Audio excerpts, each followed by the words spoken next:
Sebentar ya.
Nih.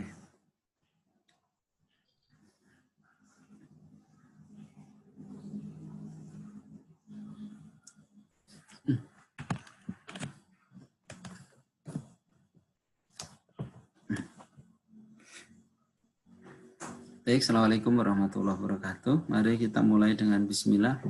Bismillahirrahmanirrahim.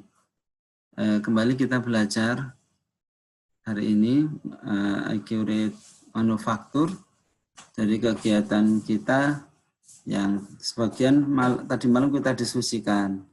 Hari ini kita bincangkan lagi. Saya pastikan dulu.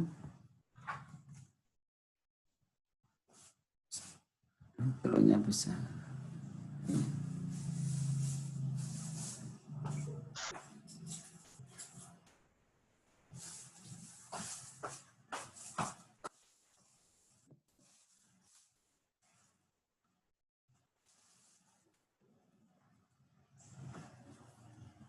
Ya. Baik. Mari kita mulai mereview sebentar terkait dengan materi manufaktur. Jadi perbedaan utama antara perusahaan dagang dengan perusahaan manufaktur. Perusahaan manufaktur itu memiliki ciri-ciri aktivitas operasionalnya adalah memproduksi bahan baku menjadi barang jadi. Kadang ya memproduksi jadi barang setengah jadi. Ada juga yang penjualannya itu barang setengah jadi ya. Kemudian pendapatannya berasal dari menjual produk. Jadi dia bikin produk, kemudian dijual, maka pendapatannya diperoleh dari menjual produk. Kemudian memiliki persediaan produk secara fisik. Kemudian ada biaya produksi terdiri atas biaya bahan baku, tenaga kerja, dan overhead. Ini materinya Bu Maria ya. Mungkin nanti ada guru baru, nggak tahu nih. Kemudian melakukan perhitungan harga pokok produksi pada laporan keuangan laba rugi. Kalau di perusahaan dagang tidak ada laporan harga pokok produksi, tetapi kalau di perusahaan manufaktur ada perhitungan harga pokok produksi yang nanti menjadi dasar penghitungan HPP. Kemudian terdapat perhitungan harga pokok penjualan pada laporan keuangan laba rugi. Nah, layar Pak Joko udah kelihatan ya? Layar Pak Joko udah kelihatan ya? Ya, Pak. Oke. Ini di belakang saya ada Master of makan apa? Apokat. Ada Mbak Momo makan apokat. Kemudian arus biaya produksi perusahaan manufaktur, kita lihat teorinya sekilas, nanti ketika masuk accurate juga gampang. Dalam perusahaan manufaktur dikenal 3 macam persediaan, yaitu persediaan bahan baku, raw materials, kemudian persediaan barang dalam proses, kemudian produk jadi. Untuk mengubah bahan baku menjadi barang dalam proses, kemudian menjadi produk jadi itu diperlukan biaya konversi. Biaya yang dikeluarkan untuk mengubah bahan baku menjadi barang dalam proses atau barang jadi. Namanya adalah direct labor dan factory overhead. Biaya tenaga kerja langsung, ganggu. Dan biaya BOP ya, BOP dan BTKL. Kemudian biaya produksinya, kita besarkan dikit ini. Duduk. Biaya produksi adalah biaya yang dikeluarkan dalam rangka memproses bahan baku menjadi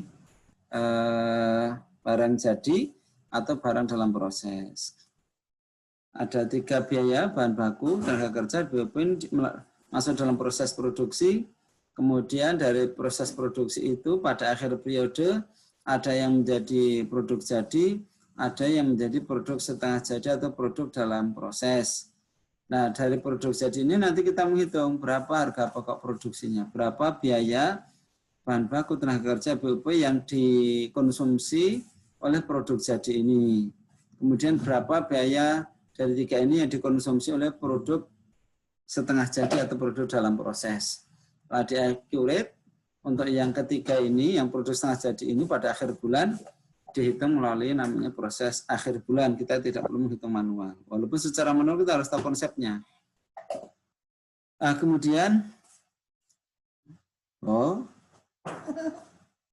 mengganggu. Manual ada gangguan sedikit di belakang layar. Ada. Mana layarnya? Oh, di sana anak-anak lihat. Nah, kamu tahunya nih aku. Dulu.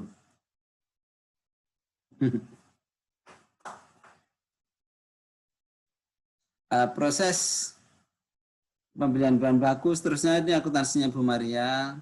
Ada proses akuntansi tenaga kerja, jurnalnya persediaan BDP pada biaya tenaga kerja, kemudian akuntansi BOP, BOP pada biaya-biaya, kemudian persediaan pada BOP. Ya. Kadang juga langsung dicatat ke BOP, biasanya gitu juga ada. Ya. Jumlah sisi debit akun persediaan proses setelah dikurangi persediaan proses akhir merupakan harga pokok produksi. Nah, ini contoh laporannya, dibuka di modulnya Pak Joko sudah ada laporan harga pokok produksi ya, sampai dengan HPP. Kemudian bagaimana menu-menu pabrikasi di accurate? Menu-menu pabrikasi di accurate ini salah satu kelebihan accurate. Accurate memiliki menu untuk melakukan proses akuntansi manufaktur. Di dalam accurate ini gambarnya itu ya. Kalau kita lihat di sini ya di pabrikasi ini, link. Di sini ini adalah, bentar tak jelek munggah ini. Nah, ini adalah proses produksi atau menu produksi ada di accurate. Mulai dari bahan baku dan biaya produksi. Biaya produksi itu ada 2, BOP dan BTKL. Bahan baku dan BTKL maupun BOP ini kita masukkan dalam formula produk. Formula produk itu namanya ya resep atau apa namanya? Resep, formula, atau apa yang mirip dan itu ya. Jadi berapa bahan baku BTKL maupun BOP yang diperlukan untuk membuat suatu produk. Begitu kira-kira itu namanya formula produk. Di dalam accurate namanya BOM, Bill of Materials. Jadi tagihan-tagihan biaya-biaya atau bahan yang diperlukan dalam rangka proses produksi. Kemudian kalau dilihat pada prosesnya, di accurate itu alur penggunaan pabrikasi itu yang pertama mulai dari item standard cost. Kita menetapkan berapa biaya produksi standar atau satu produk, misalnya membuat roti itu, roti satu misalnya, itu butuh telur berapa, gula berapa, bahan baku berapa, bahan penolong berapa, tenaga kerja berapa, untuk setiap satuan barangnya. Kalau menetapkan satu satuan barang repot ya bisa per 10 barang, per 100 barang. Yang roti siji kan kita wagu ya. Nah, tapi kalau misalnya barang-barang yang besar, misalnya untuk memproduksi satu buah meja, butuh berapa meter kayu, butuh berapa paku, butuh berapa listriknya, kemudian berapa amplas peliturnya, kemudian berapa ongkos tukangnya. Itu namanya item standard cost. Kemudian bagian kanannya standard conversion cost. Kalau item standard cost itu terkait dengan berapa bahan baku bahan penolong yang dibutuhkan untuk membuat produk, standard conversion cost berarti berapa standar BOP dan standar BTKL yang diperlukan untuk membuat sebuah produk. Nah, dimasukkan jadilah namanya bill of material ini tadi. Bahan baku namanya item standard cost, biaya produksi namanya standard conversion cost, dimasukkan menjadi formula produk atau bills of material. Nah, dari bill of material itu nanti setelah membuat formula produk, maka perusahaan akan melakukan proses produksi. Proses produksi itu kepala bagian, biasanya bagian penjualan atau kepala bagian produksi meminta bagian produksi untuk melakukan proses produksi dimulai dari membuat surat perintah kerja. Silakan tolong dibuatkan 6.500 roti. Komposisinya ini. Nah, setelah muncul work order, di sini ada namanya sales order. Work order ini biasanya berdasarkan pesanan penjualan. Jadi kita ada order dari konsumen, maka ada konsumen pesan. Sales order itu bisa dua ya, tergantung. Kalau dalam metode harga pokok proses kan dia berproduk untuk memenuhi kebutuhan pasaran tanpa harus ada pesanan. Tetapi kalau pada harga pokok pesanan kan sales order berarti by name, by address, pesanan dari tiap-tiap pelanggan, tiap-tiap customer kita.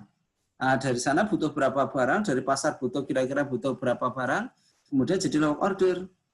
Nah, di dalam work order itu nanti diolah oleh bagian mana, kemudian penanggung jawabnya siapa, namanya person in charge. Person in charge itu orang yang bertanggung jawab terkait dengan work order ini. Misalnya pesanannya roti tawar bagiannya si A.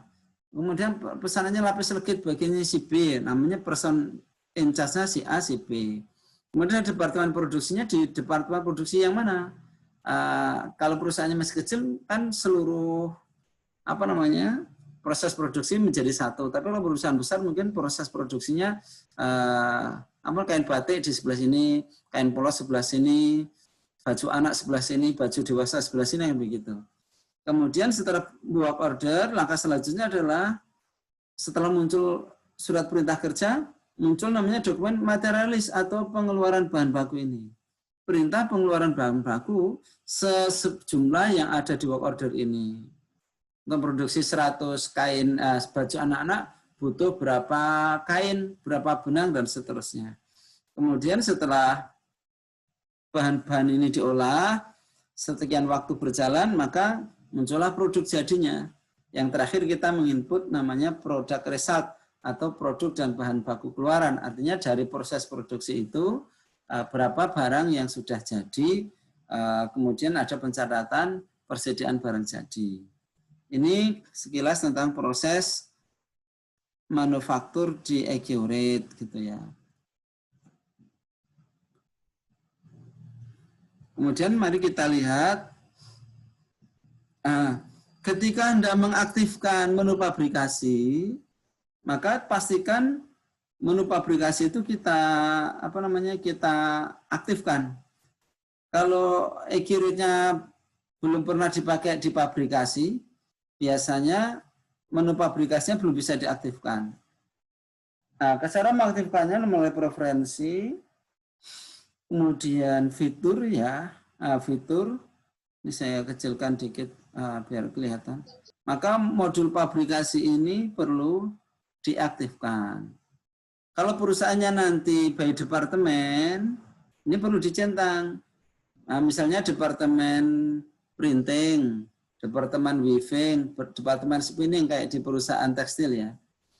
Departemen, misalnya departemen pemotongan, departemen penjahitan, departemen obras kalau di konveksi, kemudian departemen finishing, nyetrika sampai packing barang, misalnya gitu. Nah ini kita aktifkan, tapi kalau perusahaannya itu misalnya hanya satu bagian produksinya cuma satu, biaya di laba terpusat ini boleh tidak kita aktifkan. Tapi kalau di perusahaan besar, misalnya kayak di perusahaan tekstil itu, ini harus kita aktifkan. Karena dia ada penghitungan laba di tiap departemen. Sebelum sampai dengan laba akhir itu, ada perhitungan di tiap departemen. Nah, mungkin materinya Bu Maria sudah sampai sana. Kemudian multi gudangnya juga kita centang, multi unitnya kita centang. Gitu ya. Ini mengaktifkan menu pabrikasi. Nah, kemudian kita kemarin sudah belajar setupnya dengan Pak Irsan Lubis. Kemudian anak sudah mengerjakan ulang. Harapannya anak-anak sudah mengenali apa namanya, cara melakukan setup pada pabrikasi. Hari ini kita masuk langsung ke studi kasusnya. Mana studi kasus? Oh ya, ada yang lupa. Begitu kita setelah melakukan setup, maka kita harus mengaitkan akun-akun biaya produksi ke produknya. Tujuannya adalah agar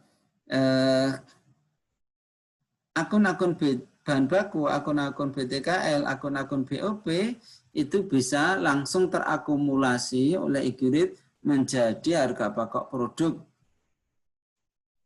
Sehingga kita tidak perlu menghitung ulang.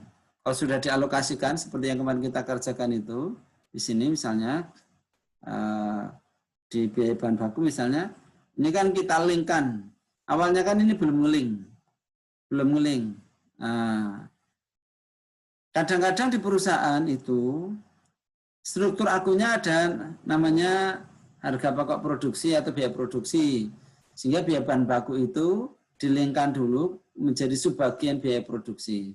Tapi di akun kita tidak ada akun biaya produksi, sehingga di sini tidak perlu kita linkkan bagian dari akun biaya produksi, cukup dicentang di sini, dialokasikan produksi. Sehingga nanti biaya bahan baku ini otomatis di laporan harga pokok produksi akan muncul komponen biaya bahan baku. Ini kalau tidak kita linkkan, maka di laporan harga pokok produksi nanti itu tidak muncul biaya bahan baku, tidak muncul BOP, tidak muncul BTKL, jadi nanti di laporan harga produknya kosong. Karena tidak kita linkkan. Ini ngelingkin namanya, kita linkkan supaya bahan baku, BTKL, BOP, BOP sesungguhnya, dan seterusnya itu akun selisih biaya produksi masuk ke laporan harga pokok produk. Ini ya. Baik. Pak Joko mulai dari awal penjelasannya. Tadi malam kita mulai dari persiapan singkat.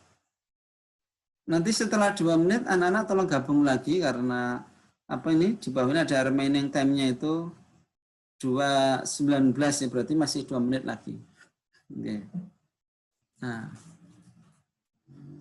kita pakai setup Mahir. Pak Joko memberitahu bahwa di pekerjaan Pak Joko bulan transaksinya September 2020, tahun 2015-nya Pak Joko ganti 2020. Kemudian tanggal mulai tutup bukunya juga 31 Agustus 2020. Sehingga nanti di aset tetapnya tanggal beli tanggal pakainya juga Pak Joko tambah 5 tahun. Misalnya 2009 jadi 2014, misalnya 2010 ya jadi 2015. Ini perusahaan ini tidak ada PPN-nya, ini perusahaan sederhana, tidak terlalu sulit memahaminya.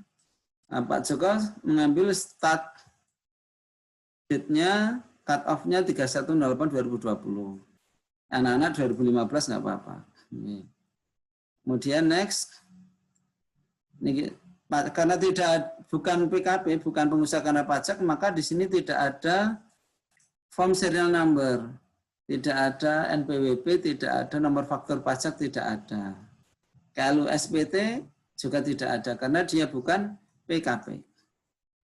Kemudian ini impor akunnya, tadi ada yang Japri Pak Joko, ada beberapa yang gagal, baikoli gitu ya, reject baikoli. Nah kalau muncul komentar ketika impor itu muncul reject baikoli, maka anak-anak buka daftar Excel-nya itu. Saya beri contoh. Apa saja yang ini ya. Nah ini di Shift S. Shift S. Diberi nama, misalnya berarti di belakangnya copy gitu. Nah, copy simpan. Lah nanti yang diimpor itu yang ada tulisan kopinya ini, gitu. Yang tulisan kopi itu yang diimpor ya. Kalau muncul reject baikoli, tapi bagi yang lancar-lancar saja